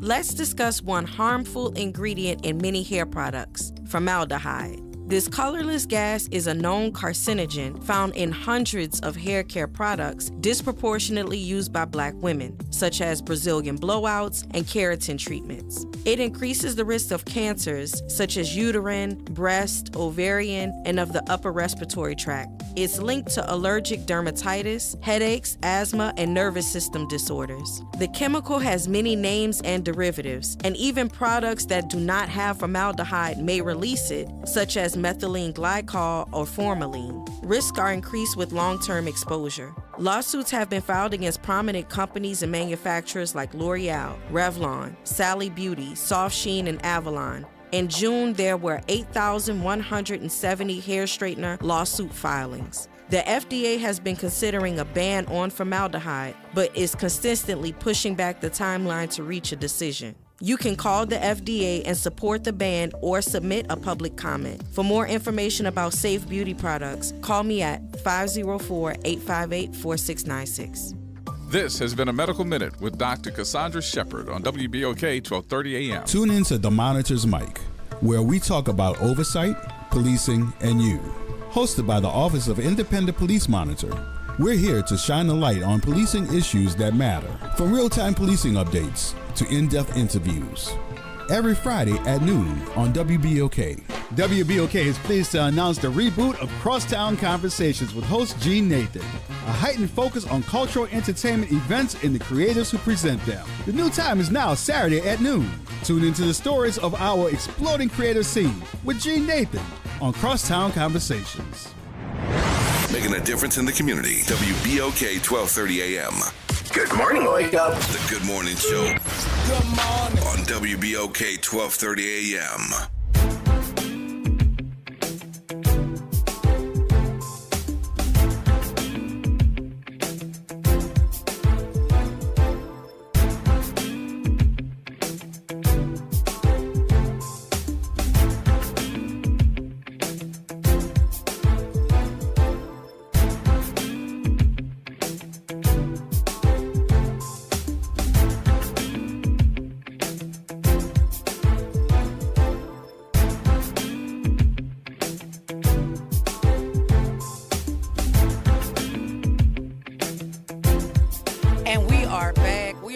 Welcome back to the Good Morning Show. In the last hour, we spoke to a couple folks from the New Orleans Health Department, the Chronic Disease Policy Analyst, Daisy Ellis, the Food Access Specialist, Luke Felty, and Deputy Director Jeannie Donovan. We definitely had to get them back. The conversation was just getting started, and we had to stop it. So we'll welcome them back to the Good Morning Show anytime. But right now in studio, we have Miss Bridget Fleury, not McFlurry like McDonald's. Bridget Fleury, the UNCF Area Development Director. Welcome to the Good Morning Show. How are you? Good morning. Good morning. I'm fine. Good morning. We apologize for calling you McFlurry. Were y'all calling me McFlurry? We're sorry for that. We didn't mean it. Our bad. We didn't mean it, but listen, now we have it correctly. Bridget Fleury, UNCF Area Development Director. We're going to talk about the National Walk for Education, students' education and development through scholarships and other programs. So joining me with this conversation is my co-host, Senator Wesley Bishop. We want to welcome you to the Good Morning Show. Well, thank you. Thank you. First, I want to thank you guys for having me here. UNCF, we're celebrating 80 years this year. Tell us about the mission of UNCF. Oh, the mission of UNCF is to develop a robust pipeline of underrepresented students that we can help to get them to and through college, because they are our community leaders, our doctors, our judges, our nurses. And so one of the way we do that is that we award scholarships. We have over 450 scholarships, programs, and internships for students. I think one of the most profound things you just said is getting students to and through. Yes, because ma'am. a lot of our kids are making it to college, but a lot of them are not making it through college. So I think that's one of the most profound things. I wanted to echo that sentiment that you guys' mission is to get them to and through college. So how does participating in the Walk for Education directly impact students and their educational programming? So we have 2 fundraising events in the city of New Orleans, and the one that's coming up is the Walk for Education. This is the 37th year. It is a fundraising event where you come, you can walk, run, cycle, roll, but it is to raise funds and awareness for the scholarships for students. And so it occurs at the UNO Lakefront this Saturday. There's still time to register. You can go to uncf.org/New Orleans Walk, and you can register and join us out there. We have about over 1,000 participants every year at the field, along with the dance teams and cheerleaders from Dillard and Xavier University every year. So the National UNCF Walk for Education is October 19, 2024, 7 a.m. to noon at the UNO Lakefront campus, and you still have time to register at uncf.org/New Orleans Walk. Exactly. All right? And listen, that walk is almost as old as I am. 37 years. Absolutely. So what are the steps for individuals and teams to register for the Walk for Education? So we still have time to do it, but how do we do it? So you go onto the website. When you go onto the website, you register today. You can either join as an individual, you can still form a team, or you can be a solo participant. So it's that easy and direct. If you cannot make it out there, don't hesitate to hit the donate button, and you can donate to the cause. We have great sponsors. Our presenting sponsors that we have is Shell, who has been with us all of these years, as well as Wells Fargo, Hancock Whitney. And I also see here you can walk, run, roll, or cycle. That's what it says. Come as you are. Huh? They say come as you are. You want to come crawl? Come on with it. Great. Bridget, you make mention of UNCF, and just for our listening audience, UNCF stands for the United Negro College Fund, and I understand that it represents a subset of the over 100 historically black colleges and universities throughout the entire country. Talk a little bit about the historically black colleges that are part of the UNCF here in the city of New Orleans. So here in the city of New Orleans, the membership institutions for UNCF, there's 37 memberships in institutions. Dillard University and Xavier University are 2 of those institutions that's in... XU. No, hey, XU alumni. That's where we are right now. But so those institutions play a major role in educating our students. One of the things that we just released a report. In 2017, there was a report about the importance of HBCUs. This year, we just released a report talking about the economic impact of HBCUs. And over $16.5 billion nationally, but here in Louisiana, the economic impact is $1.1 billion direct economic impact because of HBCUs in the state of Louisiana. If HBCUs was a company, HBCUs would be ranked in the top 50 of the Fortune 500 companies. That's extremely important. Talk to them nice. Come on. This is the importance of what we're talking about collectively. So they did this report in 2021. Like I said, they initially did it in 2017. Then they did it in 2021. They looked at this data. We're still having people question whether HBCUs are important. So let me repeat that again. $16.5 billion of direct economic impact nationally. Oh, it's important. So I'm certain that I could guess who the people are that are questioning the importance of HBCUs, but that's a conversation for a different topic. That's a whole big show. But are there any specific goals for this year's fundraising event? If so, what are they? So this year's fundraising, we are looking at $175,000 for Louisiana, which we contribute to the national goal of $2 million.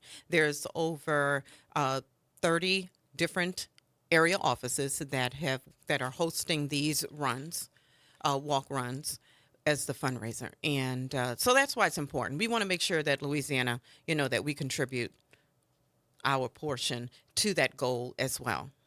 And let me say this, there is probably not an issue that's more important to me than the survival and the success of historically black colleges and universities. I'm a graduate of Southern University at New Orleans, SUNO. I had the opportunity to serve in the legislature, and one of the bills that we put forward was to create the actual organization. Louisiana is only the second state in the entire country that actually has a nationwide or statewide organization, the sole purpose of which is to improve the status of historically black colleges. We've talked about Xavier, we've talked about Dillard, that are part of the United Negro College Fund, but also Louisiana is one of the few states that has 6 historically black colleges right here. We talked about Xavier, we talked about Dillard. You have the Southern University system, which is the only black college system, not in the city, not in the state, but in the world. That has Southern in Baton Rouge, Southern in New Orleans, and Southern in Shreveport, as well as Grambling State University. We all know about a month from now, we'll be establishing the 51st, I believe, Bayou Classic. And so all things HBCU are near and dear to the state of Louisiana. And the idea that the walk that we're speaking of, raising particular monies for the UNCF, specifically focused towards Xavier University and Dillard University, is something that's been going on for a long time. We want to make sure it continues to go on because it's just that important to make sure that the students who want to go through there have that opportunity. We all know that the majority of black doctors went to HBCUs. We all know that the majority of black lawyers, teachers, preachers, business people went to HBCUs. So we have a disproportionate benefit that we can get students to and through these HBCUs, be able to move them forward to go on to all the bigger and brighter things that the future has to offer. So thank you for what you're doing. Talk a little bit about the leadership of your organization and what they're doing and how you guys move this entire piece forward. So Dr. Michael Lomax is the president and CEO of Former president of Dillard University. Former president of Dillard University. He is the head of UNCF. And our senior leadership here in New Orleans, Therese Badon. She is the senior VP of the Southern region, yes, which includes several different regions here in this. And so the impact and the importance of their guidance and their belief. Therese Badon has been with UNCF for over 20 years. Dr. Lomax, these are people who have dedicated their life to the cause of amplifying and encouraging people, corporations, foundations to support UNCF. We do not receive the funds that the PWIs receive. Okay. However, we're having a great economic impact on the nation. For our listening audience, what do you say PWIs? What does that mean? Predominantly white institutions. Okay. So we've gone through the pandemic. We've gone through social unrest, and we still make a great economic impact. That starts with our leadership, the belief in our leadership, and down. And we need to continue to advocate that our HBCUs need assistance as we are educating our students and getting them through college. UNCF, over the 80 years, have awarded over 500,000 scholarships to the tune of $6 billion. And we still need more dollars. We still have so much more work to do. And that starts from the top down, where we have this belief, and we are going to continue to do the work. So can you discuss any recent initiatives or programs that have been particularly successful in supporting students? So I always like to share, out of these scholarships that we have awarded, or that we have to award, they're merit-based. Some of them are emergency aid, right? What I like to talk about, one of my favorites that I like to talk about, we have what we call a mighty middle. So when you start to talk about the importance of scholarships, most of them are 3.0, 3.5.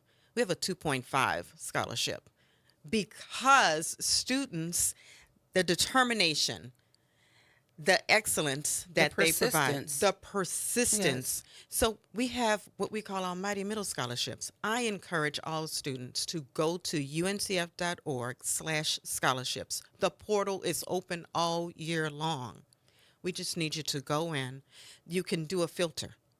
You can put in for your major. You can put in for GPA. You can filter in order to see what scholarships are available. Some of them are generic. Some of them say you need to attend an HBCU. Some of them say you need to be in the state of Louisiana.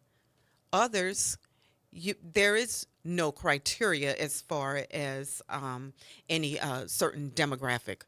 Do you guys at UNCF have partnerships with the local universities, whether they be historically black colleges and universities or PWIs, so that the counseling departments and advising departments can push your website for these scholarships? Because most of the time kids just don't know that this is even available to them.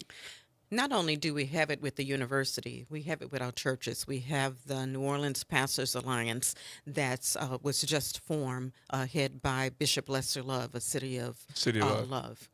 And so we're trying to make sure we're amplifying it across Louisiana. I get invited to visit at various high schools, so we're just not talking to the students when they're at the universities, at the university level. We're talking to juniors and seniors now. Talk to your councils, become aware, so that they'll know that a mind is a terrible thing to waste. Bridget, one of the things you make mention that, and it makes me think back about it. I have a niece who 4 years ago graduated from St. Mary's Academy. And when we went to graduation, well, I guess Miss Fleury is an alumna of St. Mary's Academy. Shout out to St. Mary's Academy. And we don't use 3 bells for before you get me talking about my high school, but go ahead. Not a problem. Not a problem. And what I was surprised to learn, she happened to finish as a salutatorian at St. Mary's Academy. And so while she was there, and mind you, this is not just my niece, but she is also my goddaughter.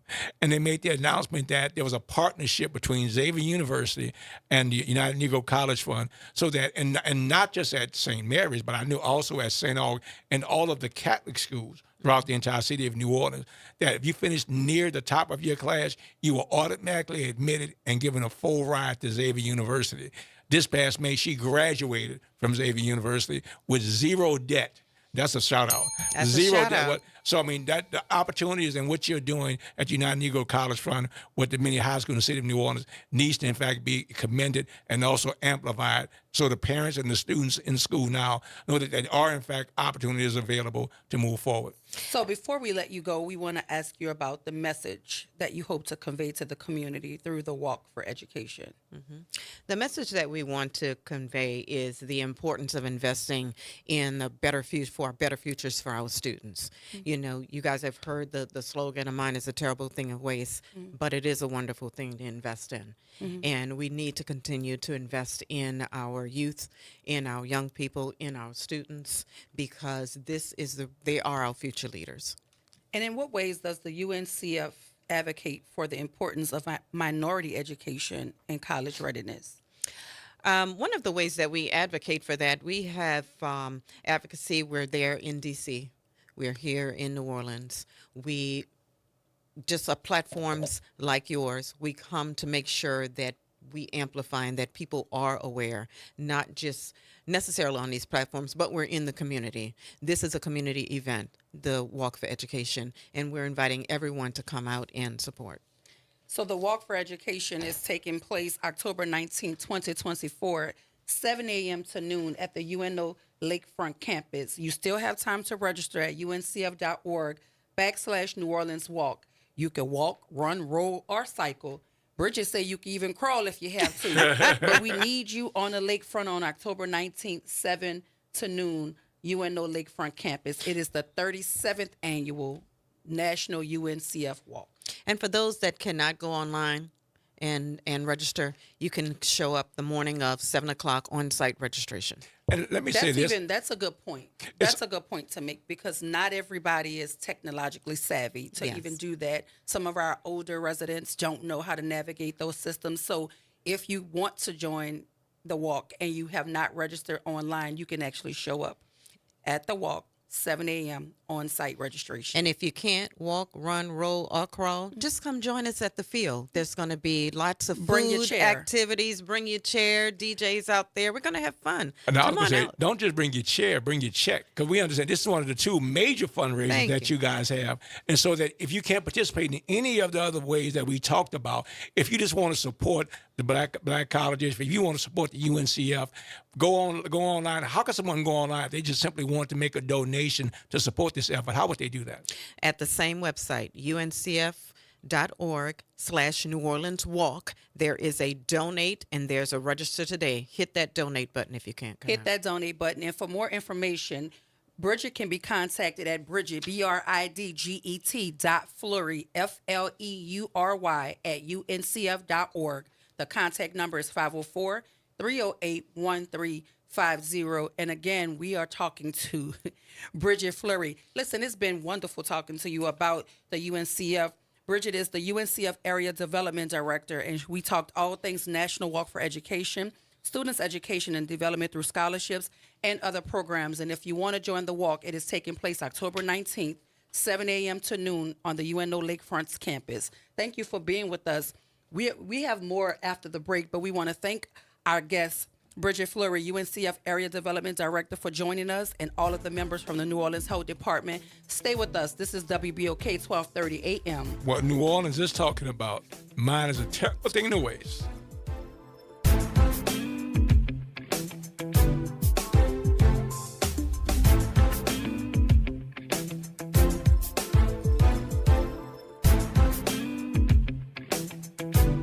This is your news update for WBOK 1230 AM from WDSU.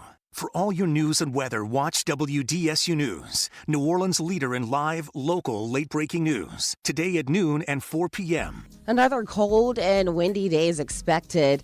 As we go throughout the day, temperatures only warming up to the upper 60s and the lower 70s, feeling a couple of degrees colder than that. Wind speed still looking at 15 to 20 miles per hour, gusts up to 30 at times. And then tonight, another cold one dropping down to the 40s and 50s. From the WDSU First Warning Weather Center, I'm Raven Richard. Our daughter Jessie loves playing detective. A clue. But since we discovered she has sensitive skin, we've been playing detective too. We thought the problem was our puppy. But it was actually our old detergent. Aha. So we switched to Tide Free and Gentle. Tide cleans better than the leading competitive free detergent, and it doesn't leave behind irritating residues. Plus, Tide Free and Gentle has no dyes or perfumes, so it's gentle on her skin. Case closed. If it's got to be clean, it's got to be Tide Free and Gentle. Welcome to Chemical of the Month, a service of the community scientist and Rise St. James. This month, we're focusing on lead, a heavy metal that's dense, soft, and poses serious health risks. In Cancer Alley, lead exposure from industrial emissions or contaminated soil can significantly increase cancer risks and other health problems. Stay informed and protect your health. For more information, visit risestjames.org. Keep up with NOLA Public Schools through Education Elevation. Join Superintendent Dr. Avis Williams monthly as she shares district updates, celebrates schools, scholars, and more. Tune in every fourth Wednesday at 11:30 a.m. The New Orleans Jazz and Heritage Foundation is the nonprofit organization that owns the New Orleans Jazz and Heritage Festival presented by Shell. With the funds generated from Jazz Fest, the foundation invests in Louisiana communities through economic development, cultural enrichment, and free educational programs. To learn more about the New Orleans Jazz and Heritage Foundation, please visit us at www.jazzandheritage.org. Welcome to Liberty Bank and Trust, where your financial journey transforms communities. Since 1972, our customized banking solutions power your dreams and fuel your community growth. Every dollar you invest with us circles back to empower more people, ensuring opportunities for generations. Join us at Liberty Bank. Together, we empower possibility. Visit libertybank.net to start banking with purpose. Liberty Bank, there's freedom here. Hey everybody, it's Kimber White Dupree. And it's Graylin Bryant Banks from the front porch. We're coming up next. Good morning, Wake Up. The Good Morning Show. Good morning. On WBOK 1230 AM.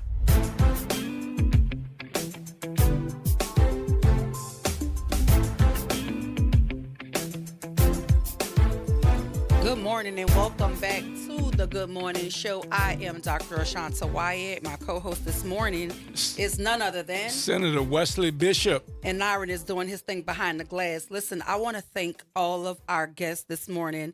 As you know, Thursdays are Congressman Troy Carter Thursdays, so I want to thank the congressman for always availing himself to us to talk all things the states of Louisiana.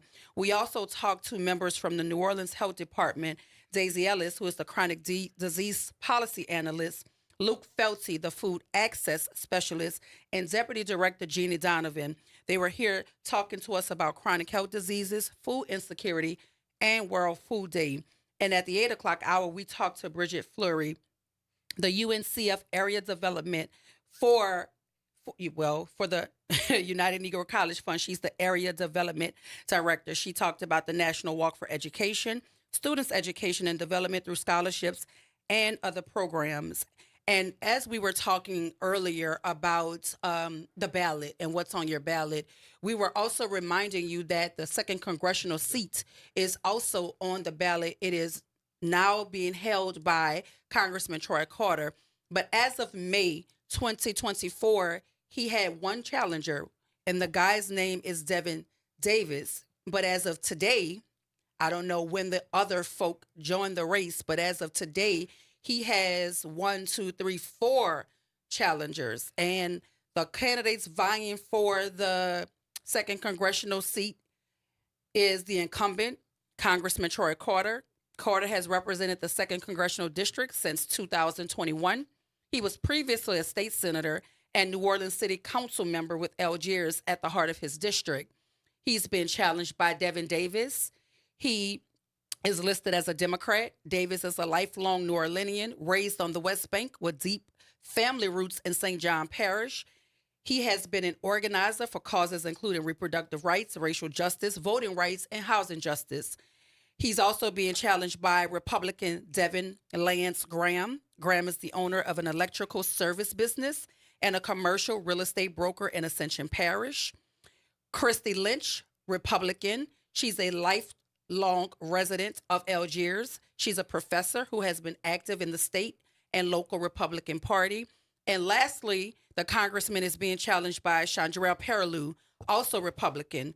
Perilou is president of the St. Charles Parish NAACP chapter. She has previously run for state representative and school board. So I did promise you guys that I would look into who the challengers were, and I just wanted to be fair and give you that little brief information about them. But I thought, and Wesley and I were talking off air, and I just thought it was very telling that in May of 2024, which is about, 5 months ago? Yes.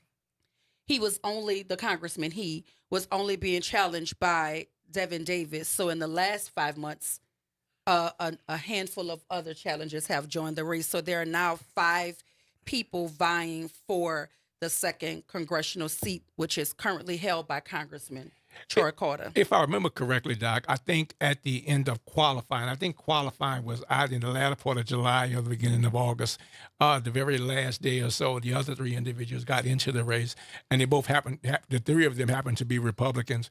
When I take a look, I guess, around the country, and this happens both on the Democratic side and the Republican side, if there is a Democrat incumbent or a Republican incumbent, typically you'll have someone from the underparty jump in so that that person doesn't get the opportunity to run and not have to spend money and goes unchallenged. I don't know if that was a motivation behind the other 3 individuals who were part of the race. I'm not familiar with their names. Quite honestly, I wasn't familiar with any of the candidates that were actually there. But I think if we take a look around that, that's where you see there being contested races so that someone doesn't just walk into the seat.